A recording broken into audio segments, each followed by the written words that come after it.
all lined up. We're at the starting line to vie for the prize, federal funds. And then they're off and running, and all the line remaining on the inside straight gates are clanking against their railings with the never coming up on them. Oh, the wheelchair entrants making their move, boxing, wheeling his back legal. On the outside, coming around the corner, gaining on them is the mental health consumer. Wait, the mellowing is happening. Did one, trip another, they're down, they're up, they're second net, and the winner is, how can this be?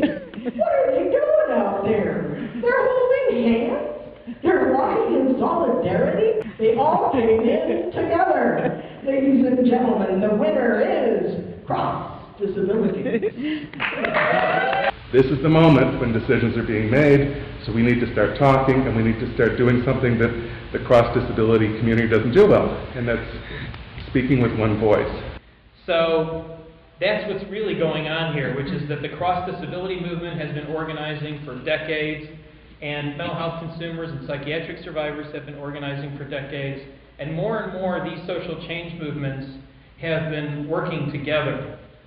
Nothing about us without us, it says, and so does my shirt. Nothing about us without us. Nothing about us without us means having a voice, getting to make choices. Another thing I learned through being a member of the Opal Network is that to work together effectively, we must all be respectful of each other, good listeners, and be willing to communicate in a productive, non-threatening manner. Then we might be able to change the world, and maybe even our traditional mental health system. I think that in the Opal Network that I learned that this isn't only consumer survivors who want this, it's those who work with consumer survivors. So I ask you to repeat after me that together, yes we can. So please, yes we can. Yes we can. You don't sound like we can. Please say that again. Yes we can. All right. We wanted to change the question. What do you imagine are some of the main benefits of collaborating between cross-disability groups and mental health consumer survivors? And we wanted to add and providers that we need to bring them to the table. They are a major part of our life. You have an opportunity to learn from our experience.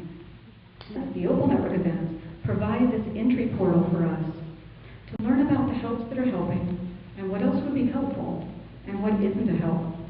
I make every effort to incorporate what I learned from the mental health consumers and psychiatric survivors who share during these events into my daily practice to better my work.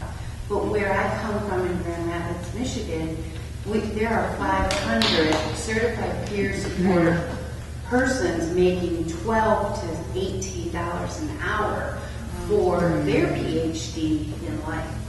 The state, part of the reason I liked what Bob said about we need practical evidence to show the yahoos up with the decision making, and we do. We save hundreds of thousands of dollars with peer support.